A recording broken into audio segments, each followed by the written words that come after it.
The United States ends its longest war. I'm here to announce the completion of our withdrawal from Afghanistan. The U.S.-led intervention is over with the last foreign forces leaving Afghanistan. The Taliban celebrates taking control, but can they govern a country so crippled by conflict? I'm Andrea Sankey, and today's newsmaker is the U.S. withdrawal from Afghanistan.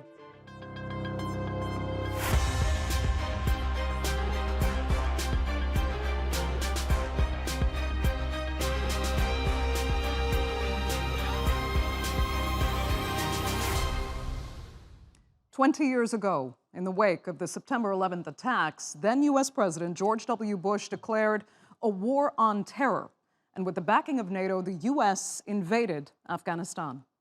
On my orders, the United States military has begun strikes against al-Qaeda terrorist training camps and military installations of the Taliban regime in Afghanistan. These carefully targeted actions are designed to disrupt the use of Afghanistan as a terrorist base of operations and to attack the military capability of the Taliban regime." Well, just a few months after that address, the Taliban was toppled. Now, 2 decades later, the U.S.-led NATO military operation in Afghanistan has officially come to an end, and the Taliban is back.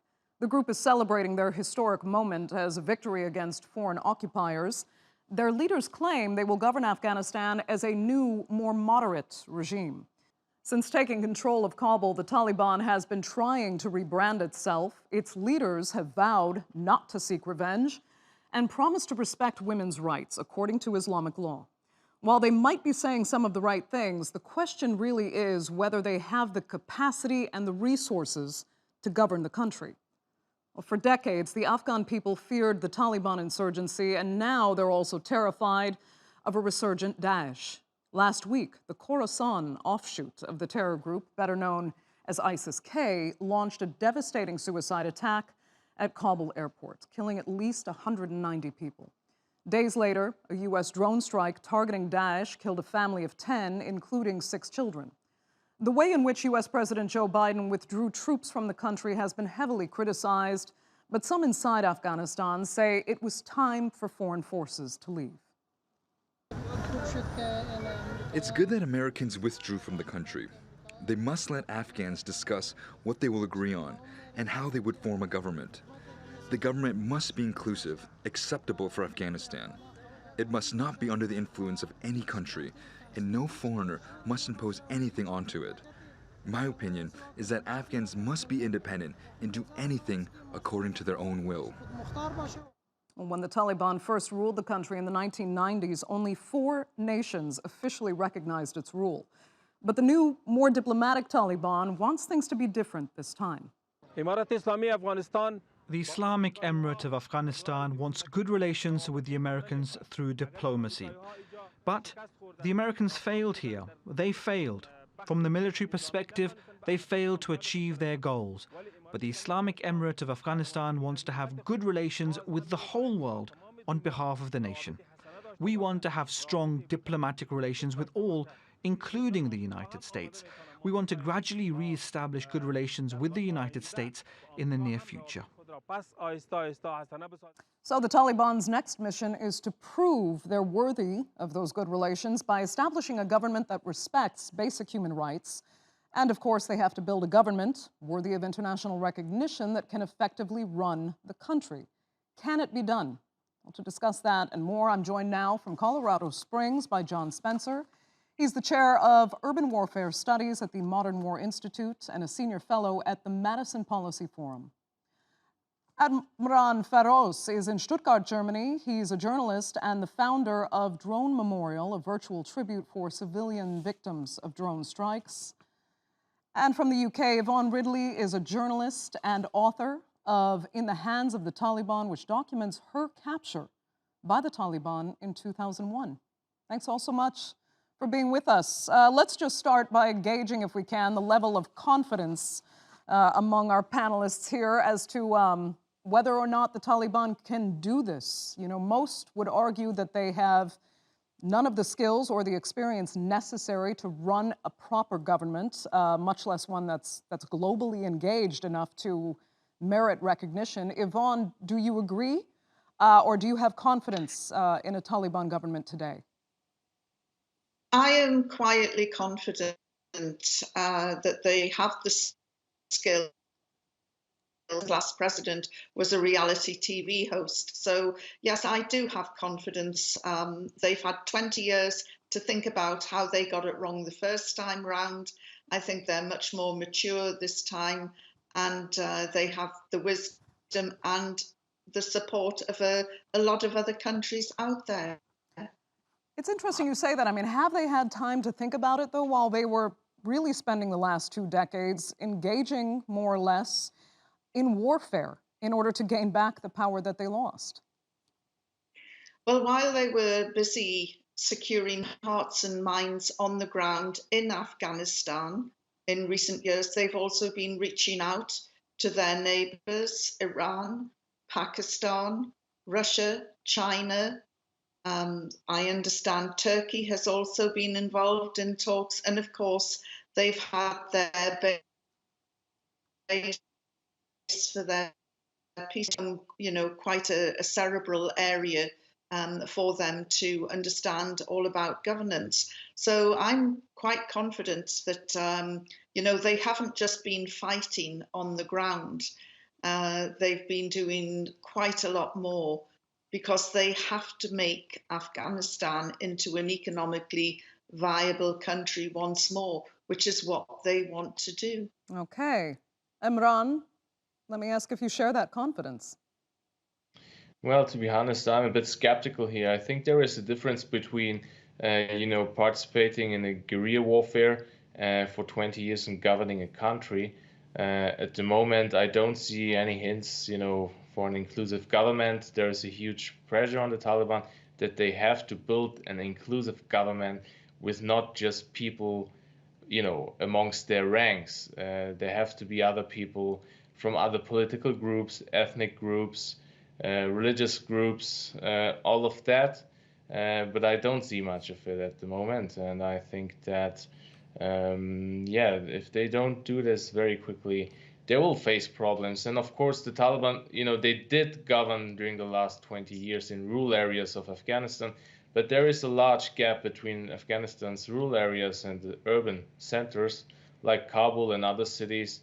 And I think that they will face a lot of problems there. Right. Okay, John, I want to get your take. And I mean, we do have to remember that there used to be talk of a power-sharing government, an inclusive government, as Emran just noted, and elections even. Is the Taliban at all interested in any of those? If they are, I think it's only in what they could get out of presenting some form of what they are not. I am very skeptical that they're anything different than they were 20 years ago. Sure, they'll run a government.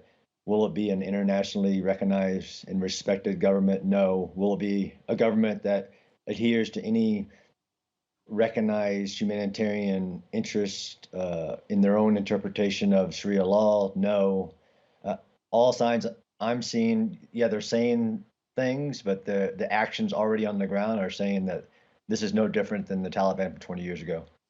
Right. I mean, John, I'll stick with you for a second because, it comes down to some, I don't want to call them details, but we have to look at the various branches of government that they will now have to administer. I mean, who's going to run, for example, financial administration of this country? That is no easy task. I mean, even in developed countries, we see struggles with that. There's the issues of security. There are a number of threats now facing the Taliban, not least Daesh on the ground. Run through what kind of challenges the Taliban is going to face in simply administering basic governmental services to a country that is difficult to manage at best. Yeah, absolutely. So they're not falling onto a established institutional system, right? So it all fell apart. Every aspect of the economic backbone, the military institution as a whole, all the things you would need to run a government is just not there. So they're going to be building it from the ground up. And that gets to, like we were talking about, the expertise. They don't have it. They're going to run something. It won't be a government like anything that we've ever seen, I think, in my own opinion. And it will be even the economic, if you talk about just the amount of aid that was being delivered to Afghanistan before the Taliban control, there's no hint that any of that will continue. So what will be their main funding streams? What will be their banking? All of it, it's all up in the air, and I have no confidence that they have the ability to do it. And Emran, I mean, does that worry you? Because that kind of incapacity, to do what they've said to do, and they are proud people, could that lead to frustration, anger, and potentially backlash by those in charge on the ground, where they might finally say, you know what, fine, we don't need any of this. We're going to go back to the way we wanted to run the country in the 90s, which is actually more realistic for them, given they might not have the governmental skills to do what they set out to do. The thing is that I hope they will not do it like this, because otherwise they will face a lot of backlash, from the locals, from Afghans who are actually living in the country. A lot of these people are already trying to flee. A lot of people with expertise are trying to leave the country. There is a huge brain drain, happening in this very moment. And this is also taking place because a lot of people are not confident when it comes to the assurances of the Taliban. And if they continue, if they really, behave as you described it, they will face much more problems. I think, in these days, of course, many people ask this question: did the Taliban change? Did the Taliban change compared to the 1990s? I think, to be honest, when it comes to that basic ideology, I don't think that they changed. But I hope that, within 20 years, everyone is changing somehow, even the Taliban, or just because of, technological developments, social developments that took place during the last 2 decades. And I hope that these things will also lead them to the conclusion that they cannot behave like in the 90s again. Okay. Yvonne, let me come back to you, because now that we've addressed some of the more specific challenges that they will face as a government, I know you're hopeful, but tell us how you really think they're going to administer, the practicalities of running a country when, first of all, they're so cash-strapped, second of all, they have massive security issues on the ground, and third, they may not really have the support of the Afghan people, given that they're not saying anything about holding the elections or the power sharing that many Afghans could have been looking forward to in order to make sure their own voices are heard. Well, they do have a groundswell of support. Otherwise, they couldn't possibly have achieved what they achieved in the last few weeks before they walked into Kabul in what was basically a peaceful coup. So they do have a lot of support on the ground from ordinary Afghan people. One of the mistakes that was made over Iraq was that the entire civil service and the army was sacked.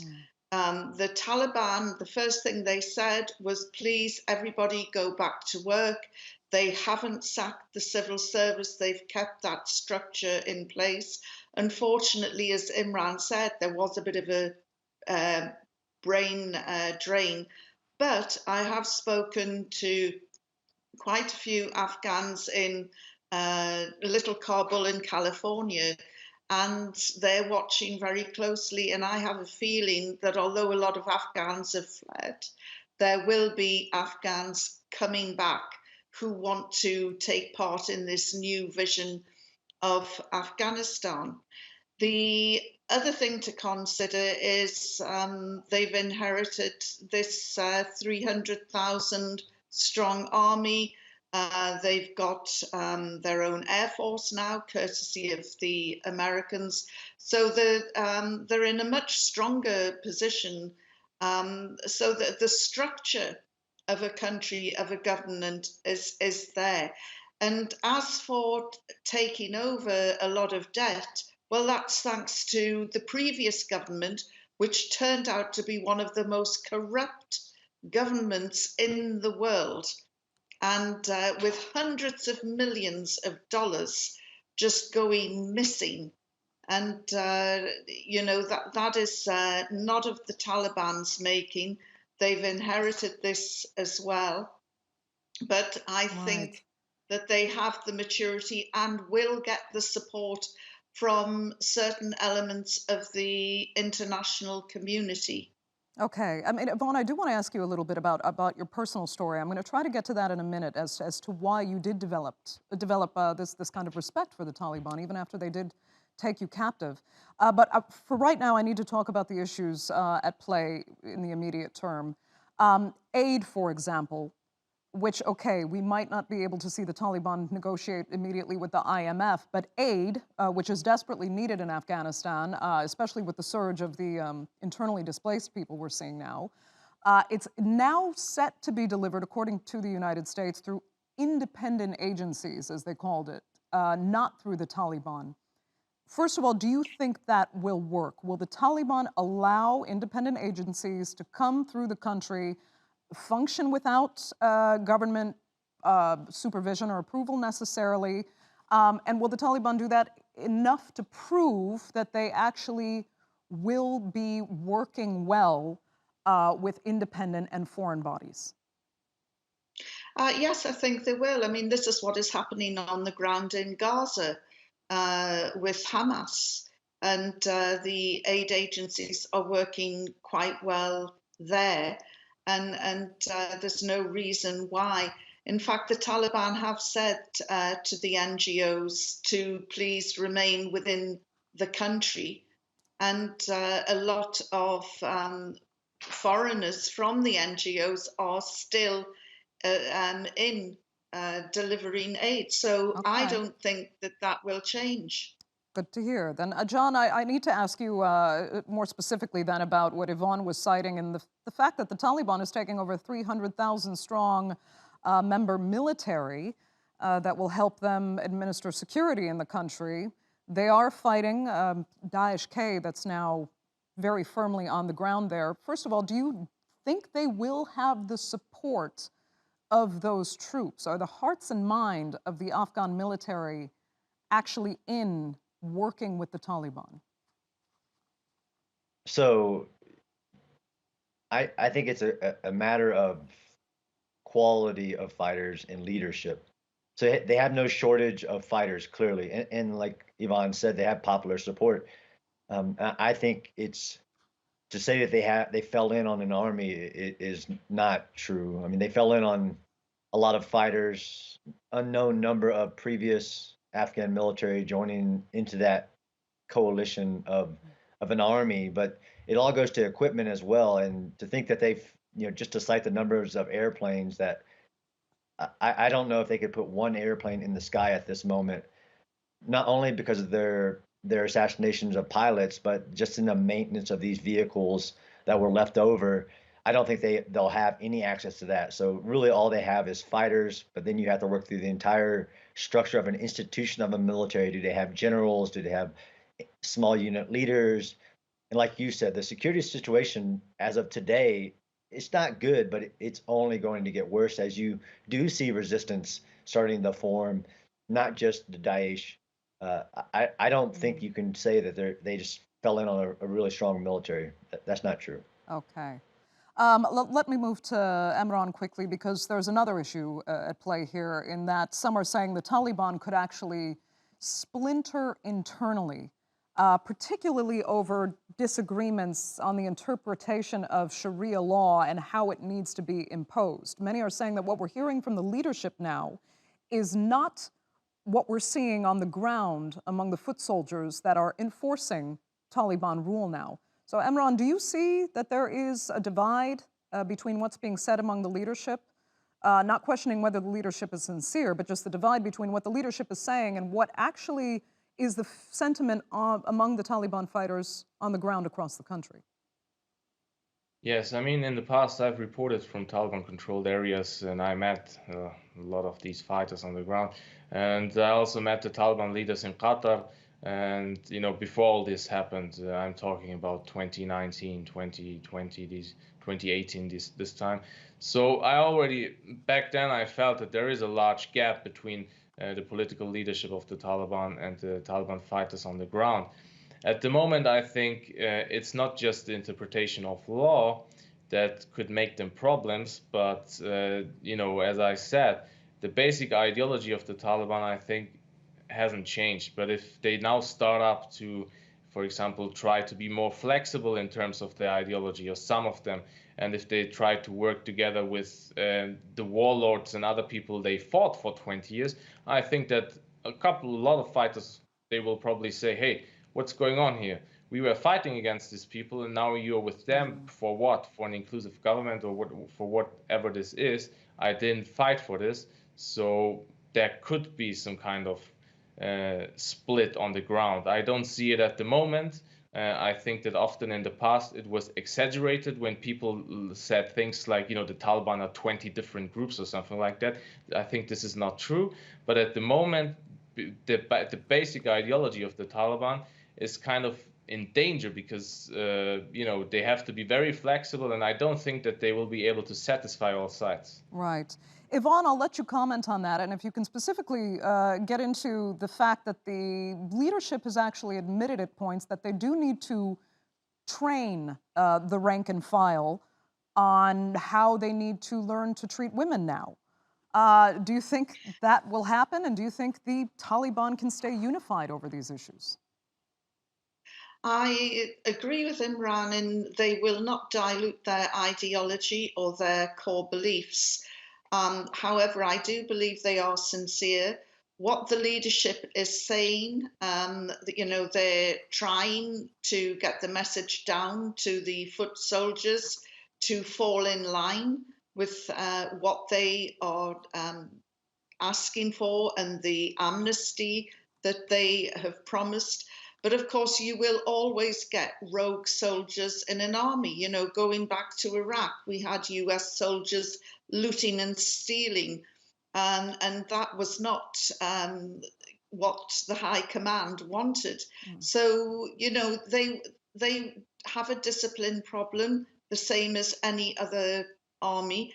But I do not think they will dilute or compromise their Islamic beliefs, but they are much softer in their approach, and they are much more polished and media savvy.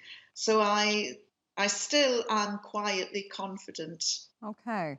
Yvonne, we just have a few minutes left, and like I said, I really wanted to get your personal perspective, because you are very much an anomaly right now. Actually, kind of globally, it's very difficult to find people that are as quietly optimistic about the Taliban as you are, much less from a woman, and almost impossibly from someone who was captured by the Taliban and held captive. What is it that during the time that you spent with them, that you saw, that gives you this confidence in a so-called government that many people see as nothing more than a terrorist group?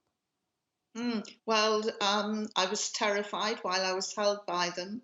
And it was only when I was released that I was able to look back and reflect on what had happened. And I realized that they were sincere, they were very puritanical, very conservative with a small c. They never touched me, they never threatened me. I, on the other hand, was like the prisoner from hell. And they did, as I say, respect me. You don't feel that's I- because perhaps you were a foreigner that they felt was off Well- limits and needed to be used for different kind of leverage anyway? Inevitably, you know, there is that white privilege, but also I've been back to Afghanistan many times. I've been shot at them, although they did apologize later when I was caught up in crossfire. But you know, I'm from a working class background. I like to get out into Afghanistan, into the working class areas or among the peasant classes. And I can speak to other Afghan women because I'm a woman. And the Taliban are not universally feared by Afghan women. Afghan women, on the whole, want security, they want peace, they want good welfare and health for their children. That's their concern. And if the Taliban can deliver that, because nobody else has in the outlying remote areas of Afghanistan, then they'll get popular support from women as well. It's a fascinating perspective. And if it is to be believed, then we should all be quietly optimistic about what could take place in Afghanistan going forward. So I really do want to get your thoughts. You've talked to so many Afghan counterparts that are still in the country. Yes. Emran, what do you make of this more positive outlook on Taliban rule? Yes, I mean, yeah, it sounds very optimistic. I also agree that there are a lot of people on the ground, especially in rural areas of Afghanistan, who support the Taliban, because otherwise things wouldn't have turned out as we see it today. But I think that also the Taliban themselves, as Yvonne already mentioned, they use media in a very positive way. They know how to make a proper PR campaign.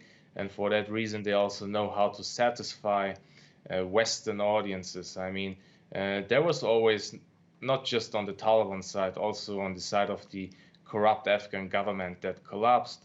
I think what I witnessed during the last years on both sides is the different handling of different people. Yvonne mentioned white privilege. Of course, white Westerners were often welcomed in a very different way. Also the hostages, I think, people who were kidnapped by such kinds of groups, they were treated in a very different way compared to local Afghans. When I go, every time I was in Afghanistan and I reported from there, both sides always thought that I'm a spy or something, and they were not often so nice to me, while my Western colleagues, they were always often welcomed on the red carpet somehow, like, treated very differently. And I think that this is something that many Afghans also are aware of. And that's the reason why a lot of colleagues of mine also in the last days criticized, for example, Western journalists for trying to downplaying the Taliban. And, for example, one of them posted something like, listen, take a look here. I'm in Kabul. Everything is normal here. And then some Afghan colleagues of mine commented and said, hey, nothing is normal. You see less women on the streets and everything. So this is just your filter, and you have to reflect more on your privilege and stuff. So I think this is important too. But this doesn't mean that everything that Yvonne said is wrong. Okay, fair enough. John, I mean, do you think being optimistic, as Yvonne is actually realistic? No, personally, I do not. I mean, I am a realist, so actions speak much louder than words. So we're already getting reports of, like he said, less women in the streets, violence against former regime collaborators. I think only time, and I mean days, will tell if we get that objective reporting from what's actually happening on the ground. The small changes that are starting to happen in both the urban and not necessarily rural areas, but especially in the urban areas. Yvonne, I'll give you a quick final response because I realize there are two opinions kind of against yours. So do wrap up. Go ahead. Well, I tend to agree with both other guests as well. But on an optimistic note, I spoke to a friend yesterday in Kabul. She originates from Herat, and she was going off to the beauticians in Kabul, which was open because there was a wedding party that night for 200 people. So it's still party central in some parts, but obviously until people really know if the Taliban are going to come good with their deeds as well as their words, people will be nervous. Fair enough. John, one final quick question for you, because this is, since the U.S. just pulled out within the last 24 hours, we know that the Taliban has now taken the airport. If you can just tell us what the plans are for actual air traffic now, who is going to fly in and out of Afghanistan? Are commercial flights actually set to resume? Will the Taliban be able to secure the perimeter so that regular traffic can continue? Because that is key to moving forward with development under any new government. So personally, I do think that it was an interest of theirs, of the Taliban, to get the airport and to get commercial flights back in. Now, what airlines will travel, there is a list that will, but I do think you'll see commercial travel starting back at the Kabul airport very quickly. And I do think with the amount of fighters that they could secure the airport itself and the outer perimeter pretty well. Now, how to secure against mass casualty events from, like, unfortunately we saw recently, is a major challenge, and there'd have to be security changes made on the exterior of the airport. But I do think you'll see commercial travel very quickly being restarted in Kabul airport. Okay, sounds good. Okay, I'm going to have to wrap it up, I think, at this point. I've stretched us as long as we could go. And really, thank you so much, all three of you, for taking the time to speak to us on the Newsmakers. Greatly appreciate it.